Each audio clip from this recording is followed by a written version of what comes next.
Bonjour tout le monde. Donc il fallait un premier, il faut un dernier. Donc ce matin, vous vous êtes posé la question si l'homme provenait du singe. Et là, on va voir vos nouveaux collègues qui sont peut-être les cobots demain. Donc c'est un slide un peu classique que vous avez déjà vu aujourd'hui sous plusieurs formes. Nous sommes donc au 4.0, l'industrie du futur en fonction des différents pays européens. On a 2 ou 3 langages, donc on a essayé de tous les mettre. Ce qu'on a noté aujourd'hui depuis ce matin aussi, c'était que l'homme était au centre de la réflexion. Donc c'est surtout ça qu'il ne va pas falloir oublier le long de cette présentation, et qui va être l'intérêt justement d'avoir amené le robot vers le cobot. Et c'est là qu'on regardera ensemble les différentes évolutions et les différentes solutions et dans quel but. Voilà. Donc l'industrie intelligente nécessite de revoir. Donc on a nos modes de production, l'organisation du travail et les moyens d'apprentissage. On les a également un petit peu revus dans les différentes présentations aujourd'hui. Donc normalement, ce n'est pas une surprise. Donc on va avoir les consommateurs, on en a parlé aujourd'hui. On va avoir le marché, parce que évidemment, dans un tout modèle économique qu'on a évoqué aujourd'hui, il faut un marché. Et puis on a une nouvelle technologie qui soit à notre disposition. On a vu pas mal aujourd'hui. Les IoT ou les AIoT, la robotique collaborative en est un, au milieu des AGV et d'autres choses, et la blockchain qui est à notre disposition. Donc là, je vous ai fait un petit historique. Ce matin également, on a eu des dates de 200 ans. Certains Anglais qui avaient déjà découvert le taylorisme ou le marxisme. Là, j'ai voulu bien faire voir de quand provenait ou d'où provenait le premier robot. Alors c'était un robot, comme vous le voyez, industriel hydraulique. Donc on n'était pas forcément sur du motion control, sur de l'automate, etc. Mais qui donc fonctionnait à plusieurs axes et qui donc avait le nom de robot. Après, donc évidemment, le monde de l'automobile. Hein, c'est grâce au monde de l'automobile que le robot s'est développé. Donc certains Américains, comme General Motors, du coup, ont montré l'exemple. Et puis après, donc ASEA, donc pour expliquer un petit peu, donc ABB, ça veut dire ASEA Brown Boveri, hein, donc des Suédois et des Suisses ingénieurs qui se sont liés ensemble. Et donc le premier robot venait d'ASEA, donc de la Suède. Après, donc du coup, Renault, donc on est arrivé en Europe. La Suède est un petit peu descendue. Les constructeurs automobiles français, Renault qui était géré plutôt en pleine gloire dans ces années-là, donc a testé son premier robot pour pouvoir faire donc du volume de voitures une fois que 1973 était passé et que du coup les pompes à essence étaient approvisionnées. Et puis donc après il y a eu donc une longue période d'amélioration de cette robotique, mais une longue période d'amélioration de cette robotique sur sa capacité à bouger, sa capacité à porter, mais pas du tout sur sa capacité de sécurité. Donc jusqu'en 2008, on a enfermé nos robots derrière des grillages, dans des grandes cellules, qu'on appelle dans le monde de la robotique, avec plein de capteurs de sécurité, et dès que quelqu'un a essayé d'ouvrir la porte, qui était fermée à clé, tout s'arrêtait. Et puis donc en 2008, donc on va le voir après, donc une technologie SafeMove est arrivée pour commencer à amener, je dirais, une certaine protection donc à l'homme, puisqu'en fin de compte, dans une usine, vous avez des machines et vous avez des hommes. De 2008, du coup, tout le monde a travaillé du coup sur cette technologie, mais cette technologie, on le verra après, n'amène pas l'homme à travailler directement aux côtés du robot. Et en 2015, donc du coup, les premiers robots collaboratifs sont sortis. Donc ABB qui essaye d'être leader technologique, donc du coup a montré l'exemple avec donc un robot qu'on appelle le Yumi, mais quelques confrères ont également sorti des robots. La particularité d'ABB, c'est qu'on a réussi à sortir un robot qui avait 2 bras, donc qui se rapprochait d'un travail collaboratif, puisque un homme en face de lui, normalement, a ses 2 membres, et qui sont capables de travailler de manière distincte l'un avec l'autre, ou de passer une balle de la main gauche à la main droite. Je blaguais tout à l'heure avec un étudiant, il me disait pourquoi deux bras? Ben, je lui dis je te plâtre le poignet pendant une semaine et on refait un débrief samedi prochain, savoir si tu as eu besoin de tes deux bras pour te laver les dents le matin. Voilà. Et puis après, en 2016, est arrivée une norme. Alors j'ai entendu parler, Xavier tout à l'heure, qui disait qu'il y avait des normes qui dataient de 2014, qui avaient été conçues avant. Là, on a une norme en 2016 qui, évidemment, a été discutée en 2013, en 2014, en 2015, et qui est déjà un petit peu dépassée. Et donc, par contre, qui est en discussion tous les 3 ou 5 ans.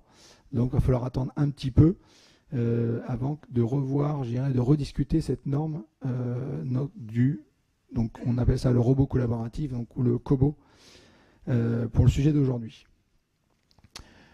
Je vous ai mis une information en haut, en 2010 à aujourd'hui, il y a eu 300 000 robots vendus dans le monde en 2016, et il y a des croissances en France, j'ai mis la croissance en France de 39%, et ça doit être 36% l'année passée.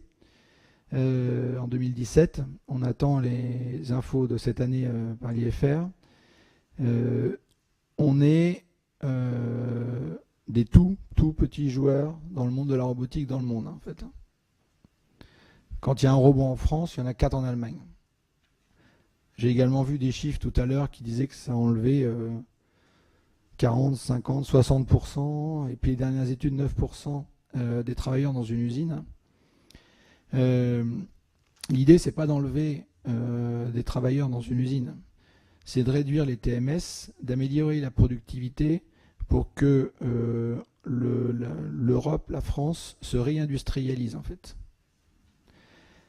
Aujourd'hui, le plus gros développement de robots, on le voit en Chine, où la main-d'œuvre est nettement moins chère que chez nous, d'accord, puisqu'ils ont besoin de sortir du volume. Et on note tous les emplois qui disparaissent, mais on ne note pas les emplois qui se créent, en fait. J'ai également écouté tout à l'heure, je dirais, le pseudo-échec de cette classe de master dans l'industrie laitière. Il y a 2 semaines, on a été défendre à l'université de Champagne-Ardenne deux ouvertures de classe en automatisation et robotisation. Si vous ouvrez le journal, ou vous regardez sur les sites d'ABB ou de nos confrères dans la robotique, vous avez 5 à 10 postes ouverts juste pour la France. Non pourvus. Où on reçoit tellement peu de CV qu'on est obligé de former en interne ou de reformer des gens qui ont 30-35 ans, qui ont des bagages d'automation ou d'électrotechnique à la robotique. Ou à l'automatisation de demain en fait. Puisque tous les gens que vous avez vus dans le digital, notamment même mon collègue confrère de Siemens tout à l'heure, vient de l'informatique. Il n'y avait pas de formation il y a 5 ou 10 ans sur ces points-là. Donc on a bien un marché avec une progression environ de 50% par an, je dirais, depuis 2014 sur le monde. Si on centre sur le robot collaboratif, on est plutôt sur 5000 robots qui ne représentent que 2% du parc. Donc on est au début, depuis 2015, malgré les recherches, en 2015-2016, ce que vous avez vu sur les salons, les différents robots de bras, un bras, etc., sont des essais, sont des tests qui sont dans des versions semi-industrielles. Et ça fait 3 ans qu'on recherche des applications pour ces robots, ou ces cobots. Voilà. Ça représente un gros marché pour 2020, donc plein de constructeurs mettent des efforts de R&D, donc ça c'est quelque chose de positif. Et puis, si on parle des industriels français, en fait, 94%, plus de 94% pensent qu'ils auront une place importante dans l'industrie du futur. Donc c'est rare qu'on ait tel pourcentage de croyance en interviewant des industriels qui, on l'a vu quand même dans la journée, et notamment dans le tour cycliste tout à l'heure, plutôt à l'arrière du peloton dans certaines industries comme l'agroalimentaire. Et puis, un industriel sur 2 prévoit d'investir dans un cobot rapidement. Alors, il y a un effet de mode, mais il y a aussi un effet de vouloir tester sur des applications dans son industrie, essayer de trouver, je dirais, des quick wins dans chaque industrie. On parlait des normes tout à l'heure. Donc, la robotique a également son paquet de normes. Donc, du robot nu, du robot intégré donc, dans une cellule, comme on l'a vu tout à l'heure. Et puis, depuis 2016, donc, une norme ISO qui parle donc, du dispositif robotique et des robots coopératifs. Voilà.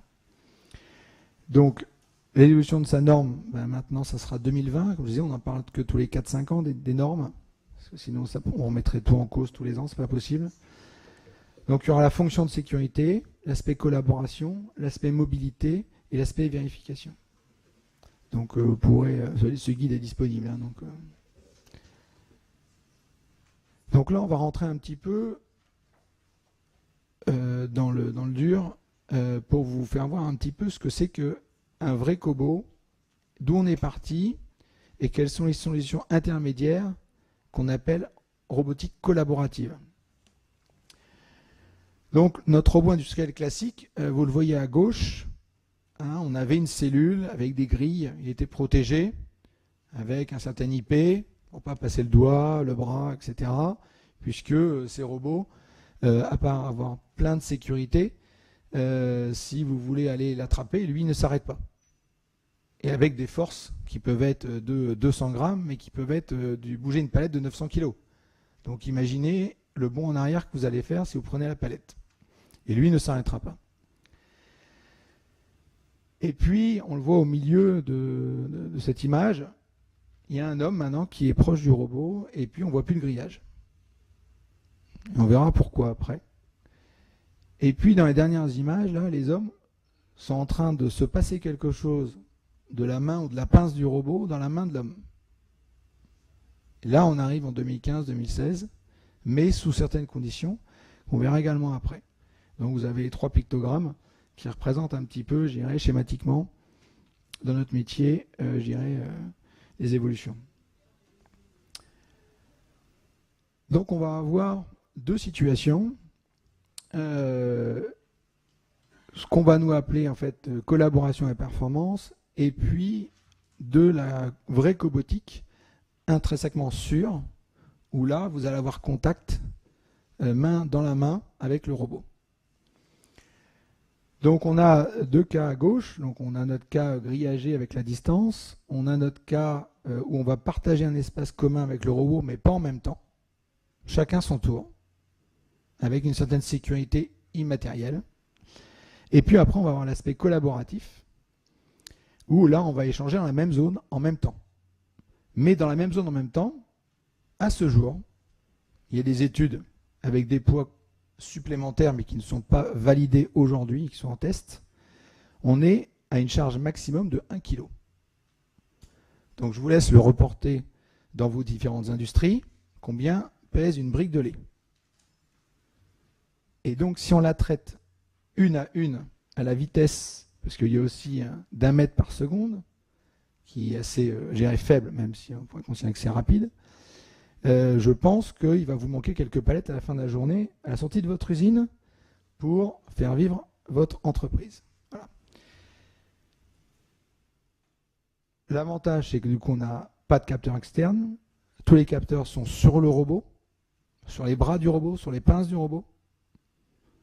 Comme nous, en fait, hein, quand on touche quelque chose, c'est notre bras, notre main qui réagit, qui recule ou qui s'arrête quand on va toucher quelque chose.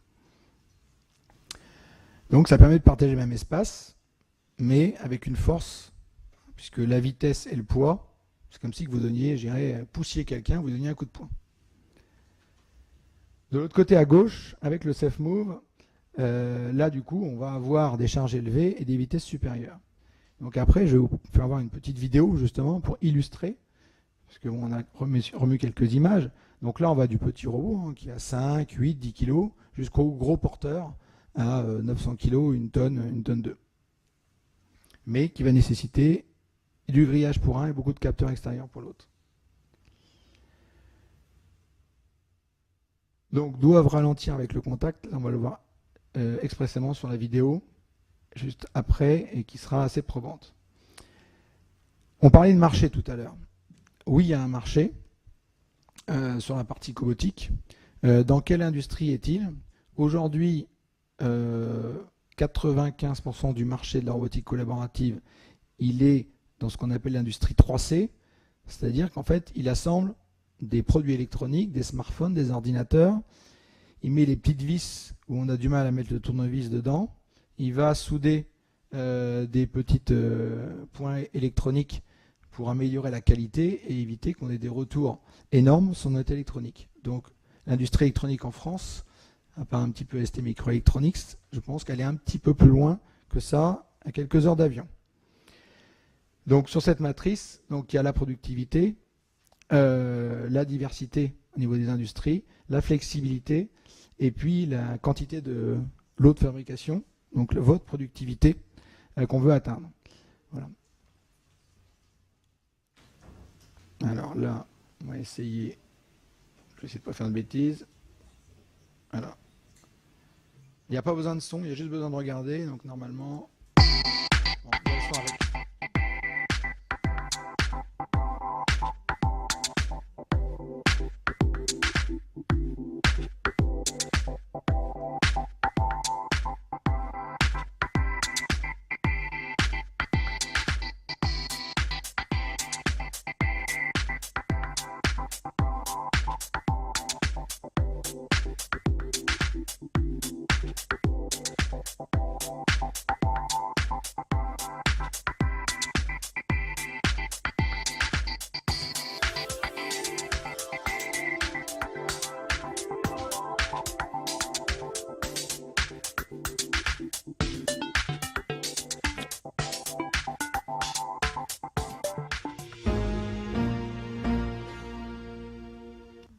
Donc vous avez vu rapidement que là on a pu enlever cette cellule grillagée qui à la fois encombre et je dirais, peut gêner les opérateurs. On peut venir voir notre robot, mais comme je vous l'évoquais tout à l'heure, c'est dans la zone, une certaine zone, c'est l'homme ou la machine. L'avantage de donc, cette solution qui est mixte en fait, mais qu'on appelle robotique collaborative, contrairement au cobot qu'on a vu tout à l'heure, à 2 bras ou à 1 bras, qui est limité en poids et en vitesse, c'est que là vous pouvez produire aussi vite en quantité et en poids et en maniabilité que un robot qui était en cage précédemment. Avec un coût moindre, puisque vous allez enlever toute la structure qui est autour de votre robot. Je ne sais pas si vous avez vu, vous aviez des capteurs qui étaient dans le socle du robot. Donc voilà, et donc de là, on va rajouter, donc là on revient un petit peu à notre industrie du futur, industrie 4.0, on va rajouter pas mal d'IoT, de capteurs qu'on va remonter pour faire de la gestion par, alors on appelle ça un contrôleur, on peut appeler ça un PLC, on peut appeler ça un automate, et qui va remonter comme n'importe quelle, je dirais, machine de votre ligne de production vers un contrôle commande, SCADA, on l'appellera également comme on veut, et pour finir peut-être sur du MES ou du MOM que vous avez eu en présentation tout à l'heure. Le robot, il est vraiment au cœur de l'industrie du futur. Tout ce qu'on a vu tout à l'heure vous amène, vous sécurise votre production, améliore la qualité, réduit les coûts,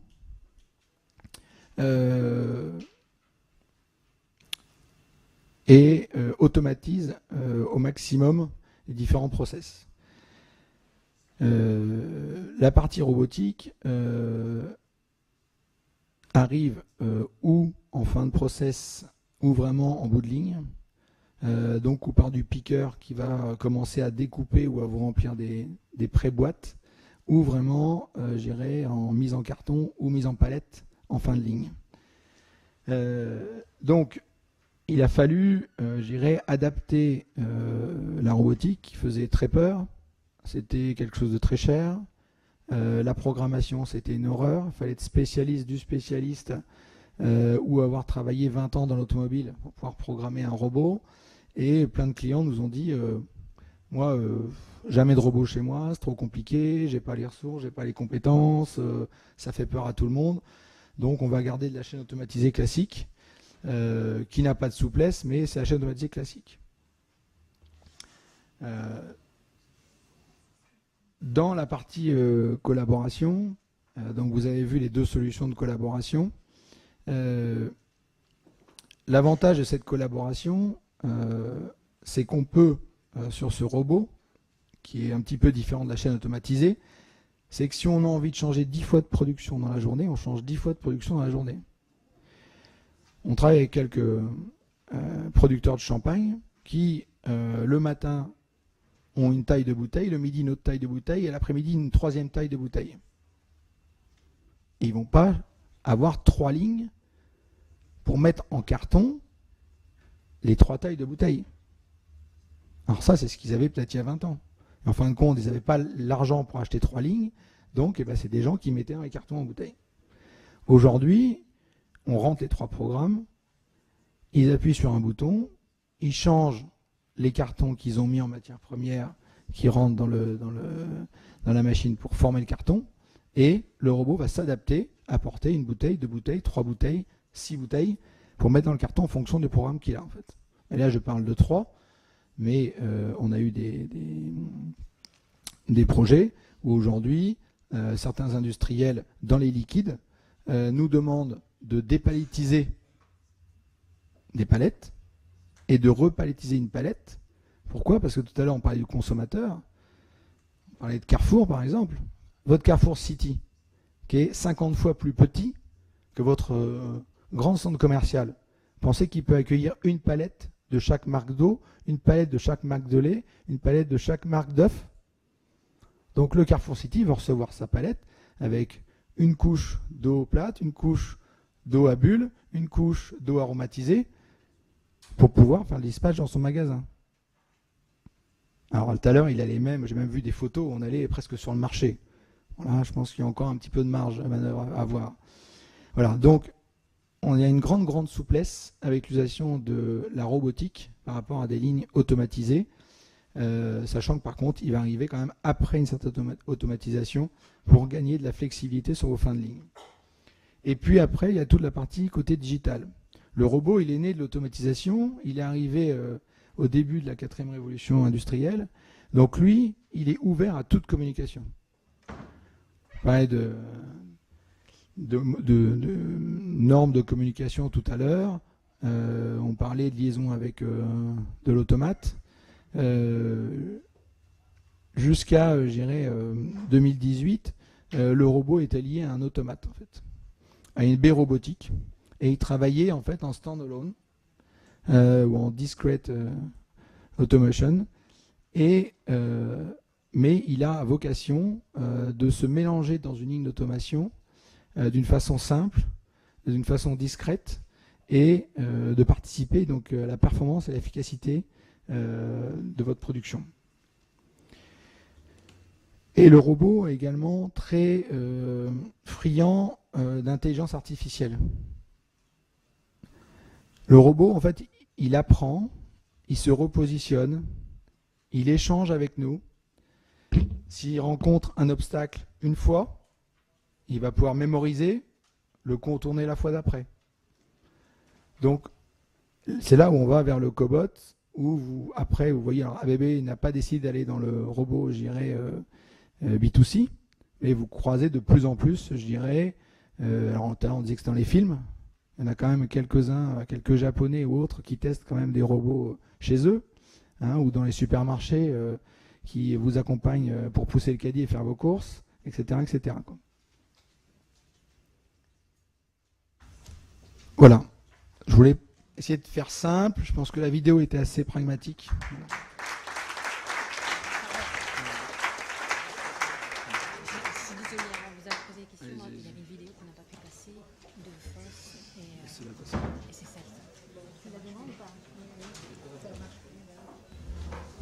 Ayez toutes les cartes en main pour maîtriser votre production. FOSS vous accompagne et vous assure sécurité, confiance et tranquillité. Avec l'offre de services numériques FOSS, vos données de production sont automatiquement sauvegardées. Vous pouvez les consulter à tout moment, où que vous soyez. Sécurisez votre contrôle de procédé grâce à la sauvegarde de vos configurations pour une restauration simple et immédiate en cas de besoin. Les services digitaux permettent une communication régulière avec vos interlocuteurs FOSS. et constituent de puissants outils de maintenance préventive. Soyez rassurés, FOSS, c'est bien plus qu'un instrument, c'est la solution digitale qui vous facilitera la vie. Bon, merci, monsieur. Donc, on a encore le temps, si pour ceux qui restent et qui ont envie de poser des questions.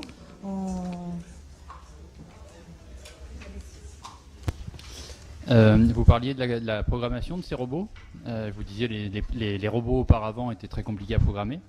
Ces nouveaux cobots, les derniers, voilà, est-ce qu'il faut encore les programmer? Puisque à la fin, vous parliez de rentrer le bon programme. Où on en est en termes d'apprentissage? Est-ce qu'on a déjà des robots où en gros on leur montre ce qu'il faut faire et ils le reproduisent? Oui, alors le robot 2 bras que vous avez vu, c'est le cas. C'est-à-dire qu'en fait, on va prendre sa main, on va lui faire le mouvement qu'on le souhaite, il va mémoriser des points dans sa trajectoire et il a appris. Donc là, on est à l'extrême en fait. Après, les autres robots, parce que vous n'allez pas porter un bras de 200 kg, donc on a un logiciel de simulation, comme on l'a vu tout à l'heure, qui s'appelle Robot Studio, qui est accessible également sur le net, et qui permet de rentrer des points et de simuler virtuellement, lunettes, sans lunettes, etc., la faisabilité entre le poids, les distances, la vitesse que vous souhaitez donc obtenir sur votre ligne de production en fait. Voilà. Donc il y a tous les outils de virtualisation ou de géomnumérique qui sont possibles sur la robotique. Comme je disais tout à l'heure, la robotique était vraiment, c'est vraiment ce qui arrivait au début de la 4.0, et donc le robot est rentré dedans directement en fait. Il a très peu de passifs sur ce côté-là, puisque du côté automobile, c'était que de la production grillagée, et ils n'ont jamais cherché à faire plus simple, ils ont surtout cherché à faire plus vite ou plus lourd. Désolée parce que ça bouge beaucoup, il y en a qui partent, mais on va pas finir sans prendre le temps parce qu'on a encore la conclusion par le président par Benoît. Est-ce qu'il y a d'autres questions? Est-ce qu'aujourd'hui, sur la fin de ligne, dans l'industrie laitière, on a des applications de la cobotique? Alors, pour vous, aujourd'hui, on n'en a pas. On n'en a pas trouvé ou on ne nous a pas sollicité pour essayer d'en trouver. On est encore beaucoup sur des soucis de cadence. Demain, peut-être qu'un robot collaboratif pourra porter le bras d'imprimante pour aller mettre le QR code sur des bouchons, sur l'arrière d'un packaging, puisque ça, en fait, on s'aperçoit que là, ça ne va pas forcément très vite. Il y a un fabricant d'eau qui nous a demandé, je dirais, de venir imprimer sur ces palettes d'eau à 3 endroits différents, donc des codes, et la vitesse de défilement de ces palettes permet d'utiliser ce type de produit et permet de faire le tour de ces palettes sans avoir une cage et de pouvoir donc avoir des opérateurs qui sont autour en fait. Voilà des exemples. Donc, mais chaque industrie essaye de trouver des pistes, puisqu'on l'a dit, entre l'économie de la cellule autour, la convivialité avec l'homme dont on parlait tout à l'heure, qui peut du coup partager comme avec un collègue un environnement de travail et pas venir prendre un environnement de travail où il avait un collègue avant, cet aspect sociétal. Voilà, donc on avance, mais je vous dis, on est à 4 fois moins de robots qu'en Allemagne, et ça continue un peu, je pense dû à des problèmes donc sociétaux, sauf que du coup on prend beaucoup de retard sur cette fin de ligne en performance, en qualité, en cadence. Qu'est-ce qui fait qu'on a ce retard en France et qu'est-ce qui fait qu'on n'avance pas assez vite? Est-ce que c'est un problème d'investissement, de besoin, d'une industrie peut-être moins fournie qu'en Allemagne? Comment vous l'expliquez? Alors l'investissement, je pense qu'on peut l'enlever. Je ne vous ferai pas le calcul d'un ROI d'une cellule robotique, puisque ça doit être à peu près 1 an de salaire d'un opérateur. Donc là, je pense qu'on peut l'enlever. Je pense qu'il y a des problèmes sociétaux. On s'est mis des freins. Les Allemands, pourtant, qui sont très industriels, ont vu ça différemment. On a discuté, on avait ce sujet à débattre avec l'Université de Champagne-Ardenne sur la formation, qui était pris en considération. Et donc c'est là où les études étaient entre 7 et 9% de perte d'emploi sur une usine. Derrière, en fait, ça va être en phase. C'est-à-dire que la première année, je dirais, d'implémentation de vos robots, vous allez devoir investir beaucoup en formation ou en changement de personnel, hein, des fois c'est ça. Et les Allemands sont déjà maintenant à la 3e, 4e, 5e année et aujourd'hui démontrent de la création d'emplois par une industrie plus performante, plus, je dirais, attractive, voilà, et ont trouvé par ces expériences d'autres applications de la robotique qui viennent améliorer la qualité et les cadences sans enlever les hommes qui étaient déjà avant. Donc voilà. Et donc tout à l'heure il y a eu, je dirais, des exemples sur Schmitt, qui est donc tout en ABB, donc, qui a été nommé, je dirais, dans les industries du futur au 4.0 comme exemple. Mais il y a également dans le Champagne, juste à la sortie de l'Île-de-France, Nicolas Feuillat, qui démontre aussi qu'il peut être une grosse coopérative et être très robotisé et avec, je dirais, un aspect social en Champagne-Ardenne, je peux vous dire, qui est très important. D'autres interventions?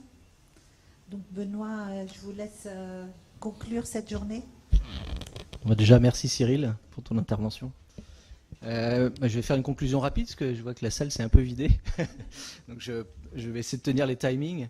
Non, je pense que ça a été une très bonne journée. Déjà, je voulais féliciter la qualité des présentations de l'ensemble des intervenants aujourd'hui. Je crois qu'ils ont fait un travail remarquable pour nous accompagner dans cette journée numérique dans l'industrie laitière. Donc merci à vous. Ce que j'en retiens, c'est que finalement des journées comme ça permet, même si on est parfois concurrents, d'aborder ces sujets ensemble. Et je pense que ça c'est important. Donc merci à l'association Yesel d'avoir organisé cela, monsieur Henri. Merci beaucoup. Merci également à Catherine et puis à Rita pour l'animation, la préparation, la logistique de cette journée, parce qu'il y a beaucoup de travail, vous ne l'avez pas forcément vu vous derrière, mais elles ont été avec Henri nos chefs d'orchestre, et donc je les remercie énormément pour cela. Bravo. Ce que je retiens aussi, c'est qu'il y a quand même un petit sentiment d'urgence derrière tout ça. On voit qu'on a entendu parler que la Chine, Dubaï, des Vietnamiens commencent à digitaliser. C'est un enjeu de compétitivité pour notre industrie, pour notre filière. Donc voilà, moi c'est ce que j'en retiens. Sentiment d'urgence sur la blockchain, parce que je me dis qu'un jour ou l'autre, on risque d'être plus sur les rayons si on n'a pas ces systèmes en place. Et la blockchain, bien sûr, supportée par des réseaux déportés. J'en retiens également que l'homme reste et restera au cœur de cette transformation, évolution, on l'appelle comme on veut. Et effectivement, je vous rejoins sur la formation. Je pense que c'est un gros chantier qu'on a au niveau du système éducatif français. J'en ai pas parlé, mais nous également, nous avons en fait co-créé un master sur cette thématique avec l'Université Polytech Lille. Donc on s'est associé avec un de vos concurrents, donc Société KUKA, Société Festo, GEA, et puis Endress & Hauser, parce qu'on n'arrivait pas à trouver sur le marché les ressources pour pouvoir nous accompagner dans cette transformation, cette révolution. Voilà. Donc c'est quelque chose, c'est un message que j'ai déjà passé à l'Alliance du Futur, parce que je pense qu'il y a vraiment quelque chose à faire au niveau de notre système éducatif pour qu'on puisse ne pas louper cette journée qui est importante pour la compétitivité de l'industrie française. Voilà.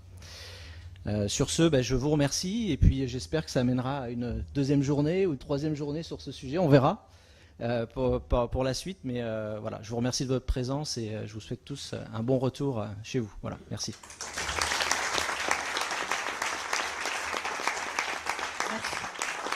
Merci aussi à vous, Benoît. Merci de rien.